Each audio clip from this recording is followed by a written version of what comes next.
I've always was that person that was fascinated with animals. Pretty sure my friends would vouch for me. I was that weird kid in elementary school that would go to Nogalcoin and find the chickens that had been abandoned there, or the rabbits that people would abandon, and just kind of rescue them. I don't know if I stole them or rescued them, either way. And I don't know, I think part of it was always that it was something that was so foreign to me in a way, growing up in Japan and very built up, not a lot of open space.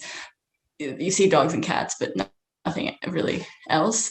The idea of, I don't know, cool wildlife and birds and animals like that we were never exposed to was just fascinating. And I don't know, kind of just rolled with it from there. And I wanted to be a vet.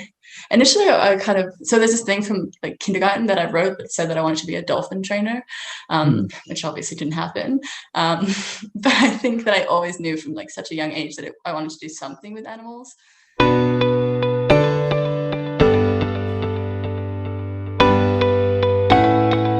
Welcome to the 57th episode of Tokyo Alumni Podcast. Today, our guest is an emergency veterinarian working in Melbourne, Australia. She grew up in Kobe and Tokyo, and after graduating from ASIJ in 2009, completed her Bachelors and Masters of Science in Zoology from University College London in 2013. She spent one of these years studying abroad in Perth, Australia. After finishing her master's, she moved to Melbourne and undertook a Doctors of Veterinary Medicine at the University of Melbourne, which she completed in 2017. Since then, she has done a rotating internship at Surgical Referral Center, working in general practice, and has settled in an emergency for the moment. She continued her running and volleyball career from high school and has competed at both the collegiate, state, and national levels in both track and field and volleyball in the UK and Australia. Welcome to the podcast, Gwen. Hi, how are you going? Good. It's nice to see you. I interviewed your brother actually not too long ago. So the second Dr. Thornton to have on this podcast. I'd like to point out that I got my doctor's degree before Michael. So yeah, you're the second one in the family, right? Immediate family. Yes. So he's a third. I'll remind him that later. Please do. I like to remind him of that. So, we're going to talk a bit about being a vet. We were just talking off air a bit how not many people go this route. So it'll be definitely interesting to talk to you a bit about zoology and dealing with animals. And, we'll talk a bit about, this overlaps a bit with your brother, Michael, but, this concept of home, especially given your unique background of you spent your entire childhood in Japan. Yep. Yeah. Okay. And then college in the UK. Yep. And then to Australia. And now you've been in Australia for still less than a decade though, yeah. Yeah. I can't seem to, settle somewhere. Yeah. So this will be my 7th year, I think, in Melbourne. So, yeah. So the longest place in recent years, at least. Yeah. It's weird.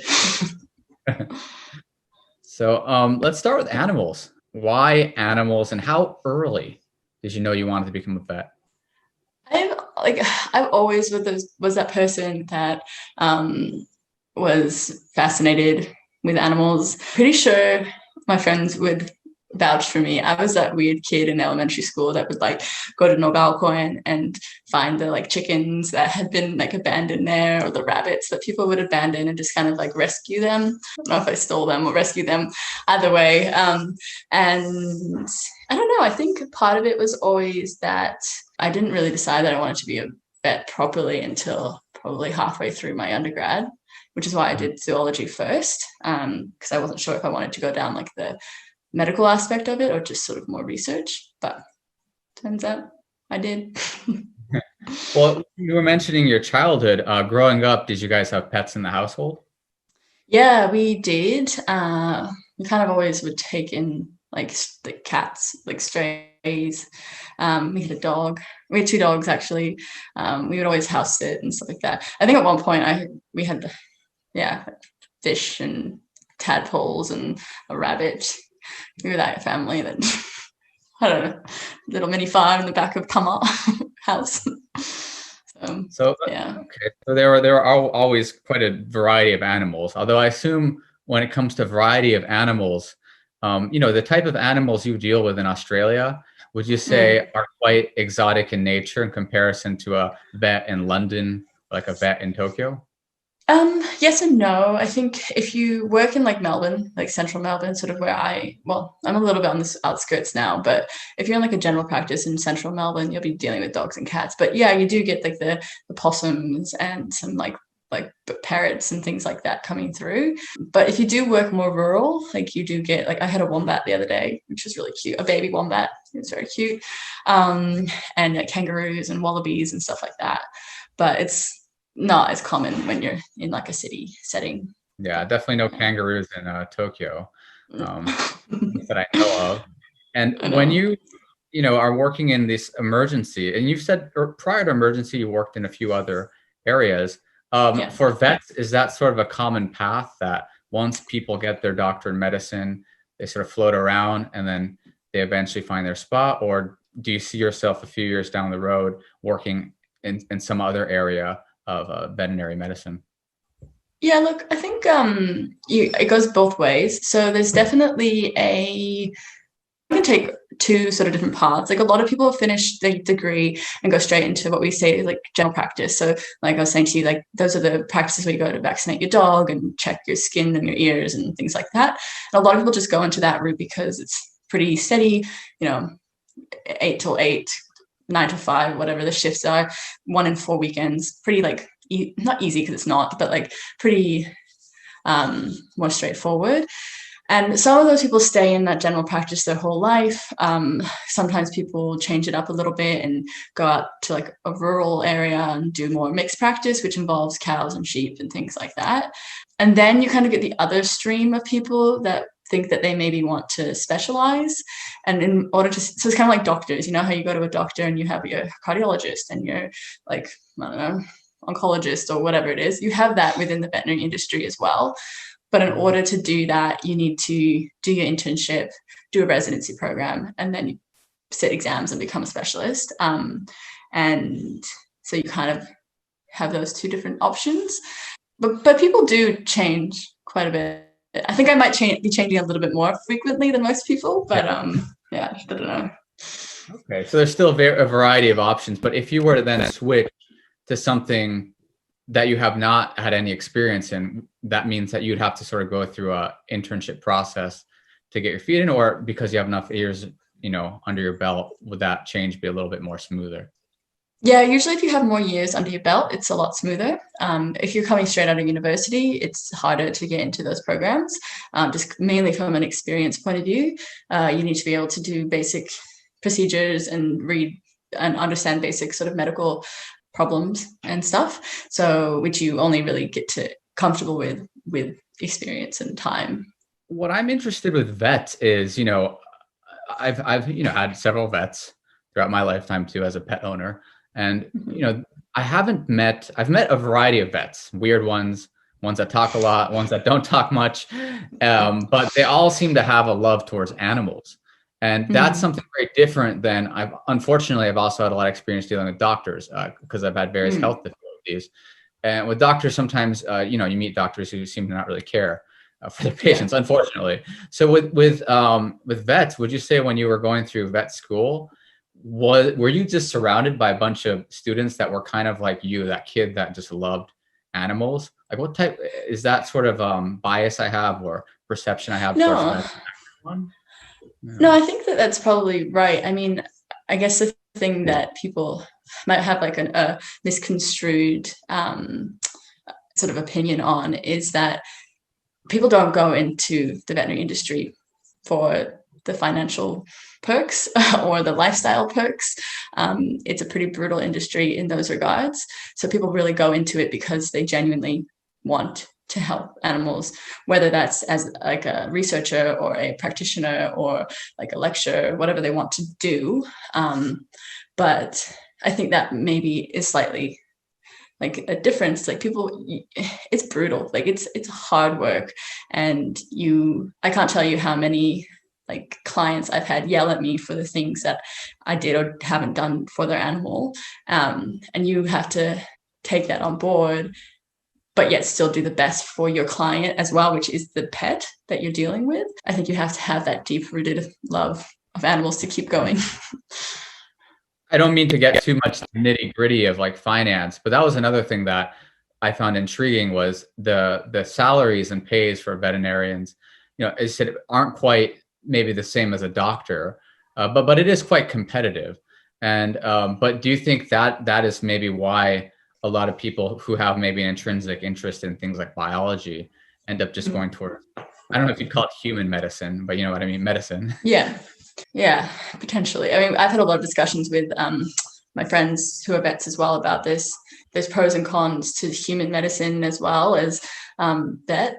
But I do think, you know, financially, it's much better to be in the human medicine aspect of things. There's really a ceiling as to how much you can really make as a vet, even if you specialize and own a practice, whatever, there's always going to be that ceiling. Whereas I feel like with medicine, honestly, that my ceiling as a vet is probably where most doctors start. I was just thinking about, you were mentioning, pet owners can be difficult at times. From your experience so far, would you say that, I think a lot of has to do with emotions? Right? I've seen many people who kind of like their pets more than they like most humans. And would you say that plays a big role? Because to me, especially you being an emergency, I imagine sort of the emotional, you know, the level of emotions you sometimes have to deal with on the human end could be very distressing. Definitely. Yeah. You know, it's kind of like, especially like you said, especially for me, when people finally make it to me and their dog has collapsed or gotten hit by a car or whatever, you're not only dealing with the stress of kind of what has happened, but you're also just, you feel so out of control, and you're leaving your animal in a place where you have never been before, because hopefully you haven't been to emergency before. And you know, you feel like your animal can't talk to you, and I think it's just like that feeling of lack of control. And like you said, people have, especially more nowadays, I think people have just this like intense sort of connection with their animal, and even more so now with COVID, like people staying home all the time with their pets. It's created this sort of over attachment, might be a bad word, but you know, that feeling of reliance on that pet, emotional reliance mostly. And so when they come in to me and things are going really badly, that puts a lot of strain on the people and makes them pretty upset. Yeah. And do you have any pets in your own life right now? I had a cat. Well, it's not my cat. I kind of it came into work as a kitten. It was supposed to only stay for like a few days, and then 7 months later, it's still here. But you know, he's fine. He helps pass the time. So you guys have one cat? One cat, yeah. I'm always curious with vets, whether they have pets to themselves. You know, at least you have a vet there, you know, right at home. Yes and no. I feel like I live with 2 other vets, and we're the worst. We're like, oh, he might have kidney disease. Meh, it's fine. I feel like sometimes vets are the worst pet owners, because we're just like, meh, it'll be all right. Like, no worries. I hope this is not too much like a softball question, but what would you say, based on your experience of observing various pet owners, what are some of the most common pitfalls with cat owners or dog owners that you just would want to tell, like anyone who owns a cat or a dog? This is probably something you're doing wrong. Fix it, please. Well, firstly, I mean, everyone's going to hate me, but you should never get a flat-faced breed, anything. So don't get a Frenchie, don't get a pug, don't get a Persian, don't get anything that's going to potentially have breathing problems, because they'll inevitably have breathing problems, and then you'll be spending thousands and thousands of dollars trying to fix it, and it won't probably end very well. But pretty much, I think just insuring your pet, like actually pet insurance, is probably my biggest recommendation. I had clients that have spent $30,000 on their pet. Wow. Yeah, and it's not insured. How does one spend $30,000 on a pet bill? If you have to put them on a ventilator, that's about 10 grand straight up, and depends on how long they're on the ventilator for.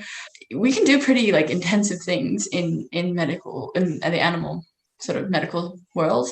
We can do, I mean, I can't, I'm not a surgeon, but we have specialists that can do brain surgery. We do MRIs.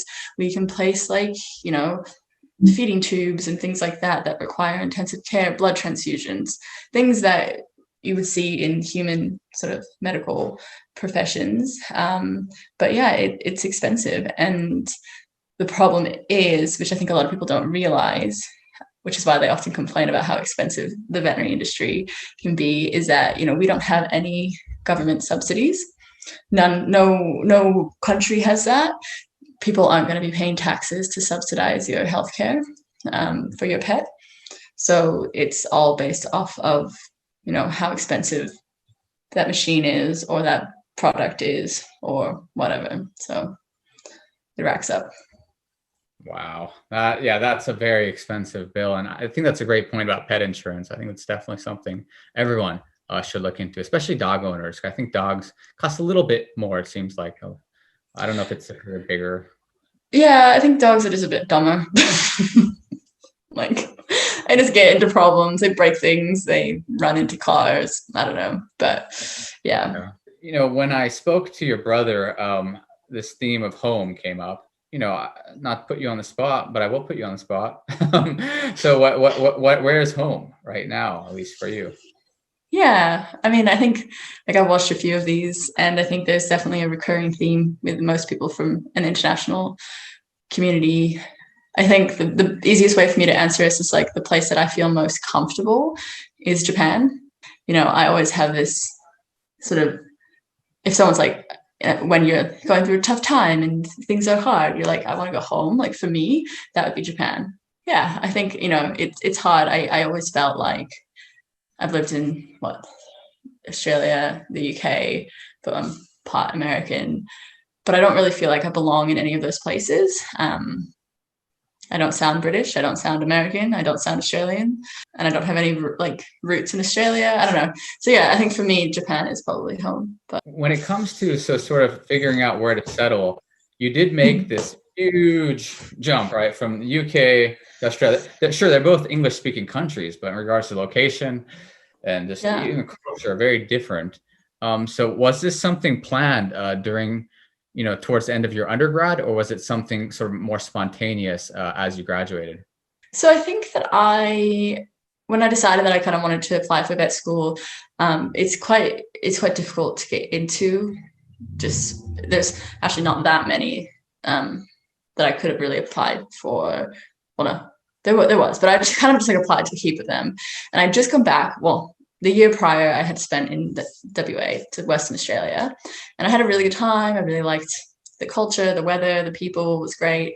And so then when it came to applying for vet school, I kind of just was like, oh, well, I spent 4 years in the UK. It's pretty cold. It's pretty rainy. And I don't know if I want to spend another 4 years here. I really struggle with the cold and the rain. So I applied to Melbourne, which in retrospect is also cold and rainy, but not as bad. And I got in, and a part of me was kind of just like, I've always had an interest in wildlife. Like I said, my background's in zoology. And so a part of me was like, I would like to have the opportunity. Like you mentioned, you don't really get kangaroos in London. So I was like, I kind of would like to have the opportunity to be exposed to really interesting creatures and learn about them and have that, as a potential career that I could pursue. So I was like, yeah, why not? May as well. And 7 years since, you're still there. So I guess it worked out pretty well. Yeah, 7 years. I don't know. I mean, 4 of them I would like to say were at university. So it's kind of like that was always going to be there. And then I kind of finished university, and I mean, like so many other people, right? We as international students or international people, definitely, like you mentioned, there's not really like a solid base. And so I was like, well, I don't really have anywhere to go back to because I can't practice as a vet in Japan. Japan, which is the one country I can't practice as a vet. Japan is very very strict rules as sort of professionals, like doctors, lawyers, vets, things like that, where they're kind of, their mentality is like, well, like for example, Japan has 16 vet schools in the country. That's a ridiculous amount. Yeah, I did not know that, but they have so many. And so their mentality is like, well, why would we have someone coming from like a gaijin coming from like an international like school come and be a vet here when we have a plethora of vets graduating? So after I graduated, I kind of just stayed here, and then now I'm still here. So sort of the logical progression, and at least up to now, I said it's not great weather, but better weather than England. I don't know if that's great. So, you know, be better than England. It was like 30 degrees the other day. I can go out on the beach, play beach volleyball. It's pretty nice. That actually sounds quite nice. But you guys are in the southern hemisphere, so I was like, wait, 30 degrees. But, okay, yeah, you guys are in the summer. As I'm in the winter over here. Weird the way Zoom works. And so speaking of volleyball, I mean, you played sports quite avidly. I wanted to talk to you a bit, starting with ASIJ. At ASIJ, you ran hurdles. And I guess you ran hurdles in college too. I was just wondering, I was looking on the websites, and I was wondering if you knew, if you still remembered your 100-meter hurdle time, which is still the best time in the Kanto Plains. Oh, is it? Yeah. Yeah, wasn't it? Oh, was it like, I can't remember what it was. The 15.61. And then nice. Second place, I'm not sure if you can guess who it is. Is it with one of my sisters? I'm assuming. Yeah, that's correct. Yeah, it's Gwen Thornton. So I noticed that.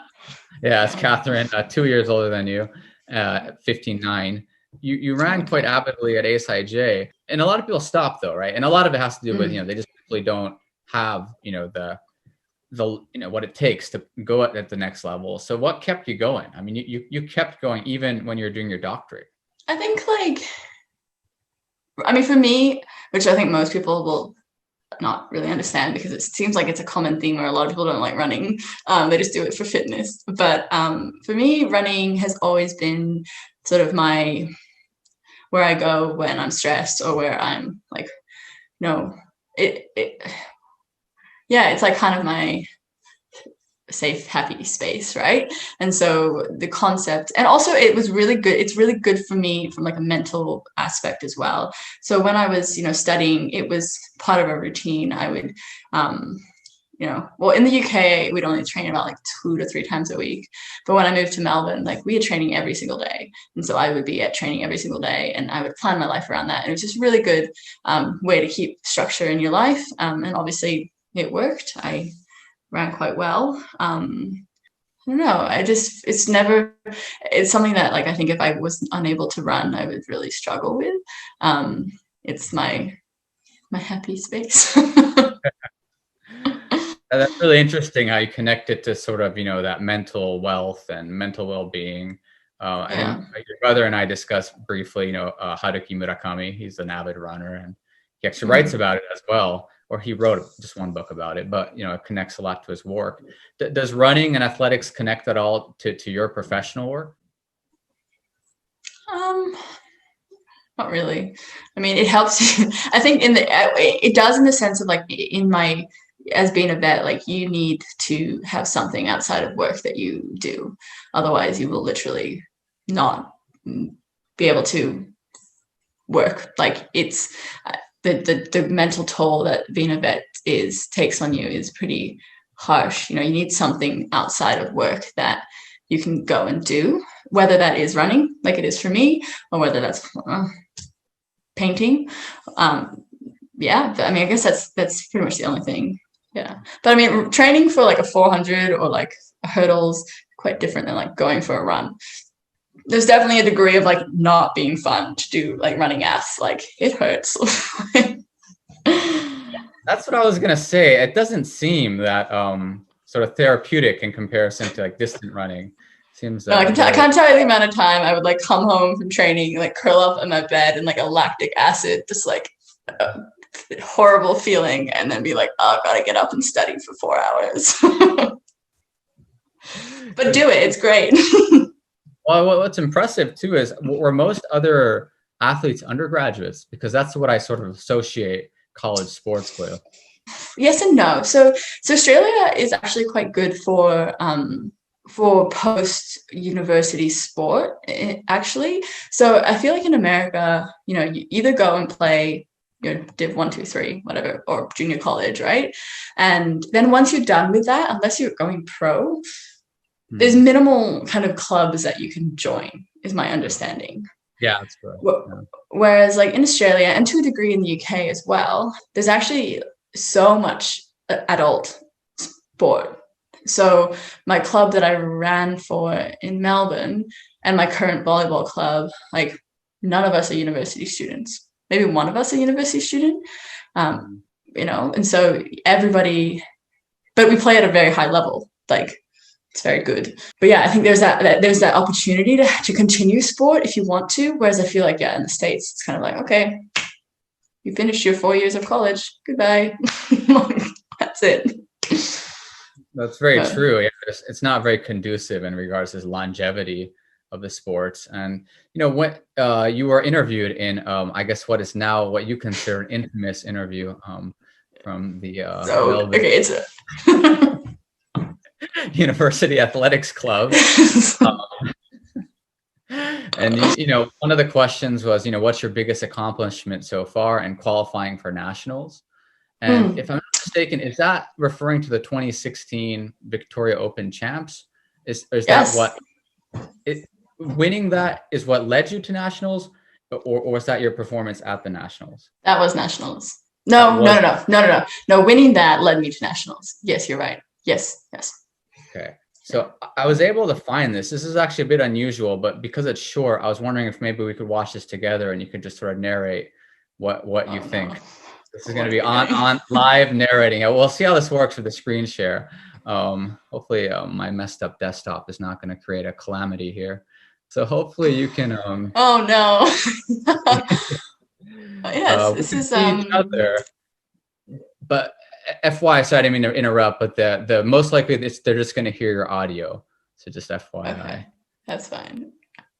All right, so I'll just play it through, and you can maybe give me a little bit of an analysis as we go here. So it has just started here at 14. So I think I'm on the outside. Gwen Thornton from Melbourne University running well. So is Emily McLean from Glen Huntly on the outside. Stephanie Larkin from Doncaster. Yeah, I think that was down at the back straight. That's you in the McLean in the blue.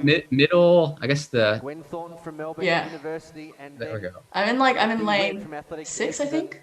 Stella McNamara. Yeah, just there, come around the bend. You have Shelby Hackett from Belarus. And then you pretty much take the lead here. Jennifer King. And this is very painful. I was very struggling the last 50 meters. And did first place was the only one to get through, or what was the minimal to qualify for nationals? Yeah, first place at that time was just, yeah. Yeah, see, I was dying here. This is me dying. But look, I mean, I won. And then you win. So you were just saying you had to get first, though, to qualify. Yeah.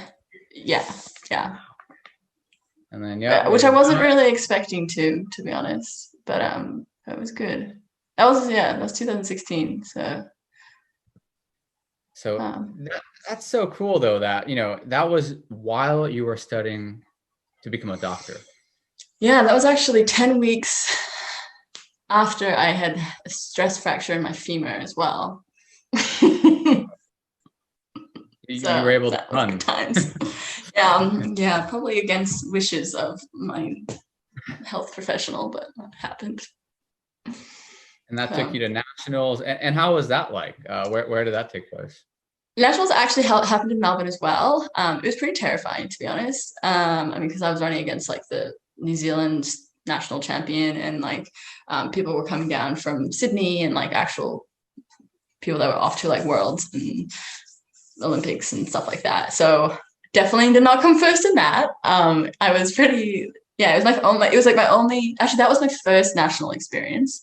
Yeah, but it was great. It was a great experience. It was an IAAF meet, Radisha ran, he's the 800 meter, he was the 800 meter Olympic record holder. There were people there that I was just oh, this is amazing. But yeah. Yeah, as you were saying, it's just an amazing environment that they provide that, because as you were saying, I think you're quite correct. In the States, I mean, if we want to go one step further, I would argue certain certain sports like American football, in places like Texas, I mean, like a lot of players you're done in high school, right? You play through injury, through pain.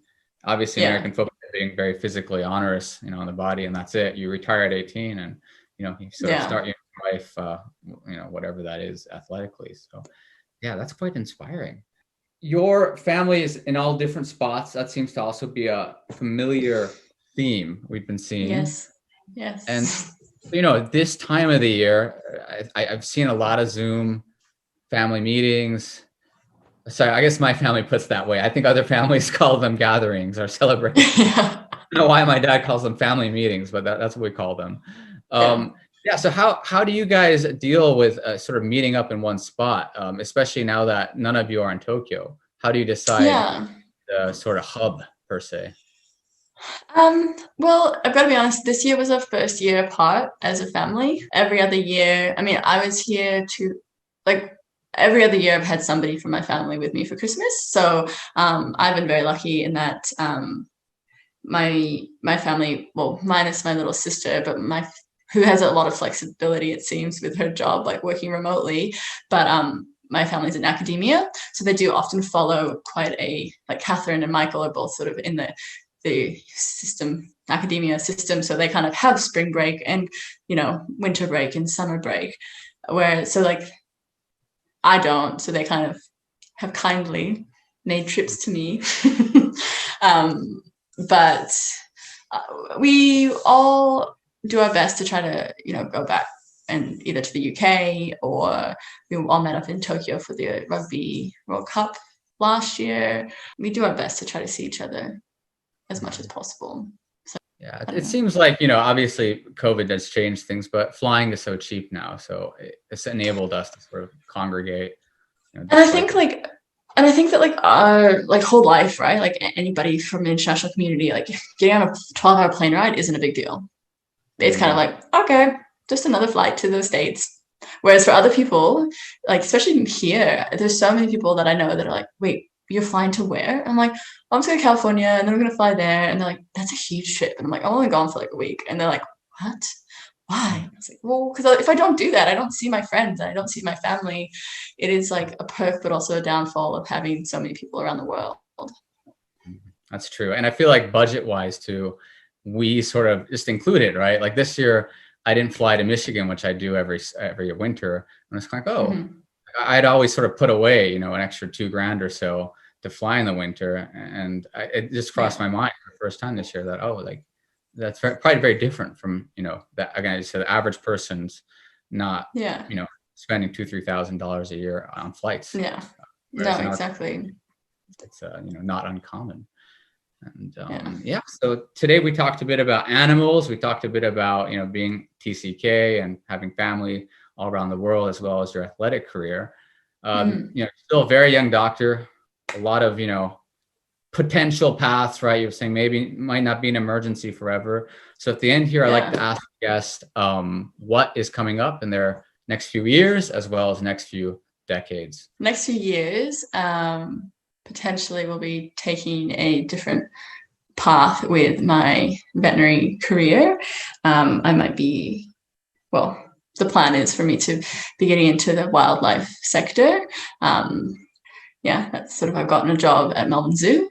So I'll probably be working as a vet there for the next 3 years, heading back into academia as well a little bit, doing a combined sort of working at the zoo and studying as well, like doing a residency program to try to specialize in becoming a zoo vet,